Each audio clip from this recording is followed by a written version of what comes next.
കോഴിക്കോട് ഓമശ്ശേരി വെളിമണ്ണയിൽ ഒരു വീടിന് തീപിടിച്ചു. എലിയംപ്രോമല രാജന്റെ വീടിനാണ് തീപിടിച്ചത്. മുക്കം ഫയർഫോഴ്സ് എത്തി തീ അണച്ചിട്ടുണ്ട്. സ്വിച്ച് ബോർഡിൽ നിന്ന് തീ പടർന്നു എന്നാണ് നിഗമനം. സാനിയോ മനോമി നമുക്കൊപ്പം ചേരുന്നു. സാനിയോ, ഏതെങ്കിലും തരത്തിൽ അവിടെ ഒരു വലിയ അപകടം ഉണ്ടാകാനുള്ള ഒരു സാധ്യതയിലേക്ക് കാര്യങ്ങൾ എത്തിയിരുന്നോ? എന്താണ് നമുക്ക് ഈ അപകടത്തെക്കുറിച്ച് ലഭിക്കുന്ന വിവരങ്ങൾ?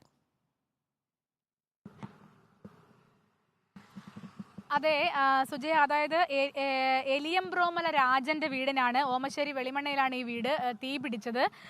ഇന്ന് പുലർച്ചയോടുകൂടിയാണ് ആയിരുന്നു സംഭവം. സ്വിച്ച് ബോർഡിൽ നിന്ന് തീ പടർന്നതാണ് എന്നാണ് ഫയർഫോഴ്സിന്റെ പ്രാഥമിക നിഗമനം. മുക്കം ഫയർഫോഴ്സ് എത്തിയാണ്, ഒരു യൂണിറ്റ് ഫയർഫോഴ്സ് എത്തിയാണ് തീ അണയ്ക്കുന്ന ഒരു സാഹചര്യം ഉണ്ടായത്. വീട്ടിൽ ആരുമില്ലാത്ത സമയമായിരുന്നതിനാൽ വലിയ ഒരു അപകടമാണ് ഒഴിവായതെന്ന് വേണം പറയാൻ. ഇവരെല്ലാവരും, വീട്ടിലുള്ള എല്ലാ ആളുകളും കൂടി ബന്ധുവിന്റെ കല്യാണ വീട്ടിലായിരുന്നു കഴിഞ്ഞ 3 ദിവസമായി ഉണ്ടായിരുന്നത്.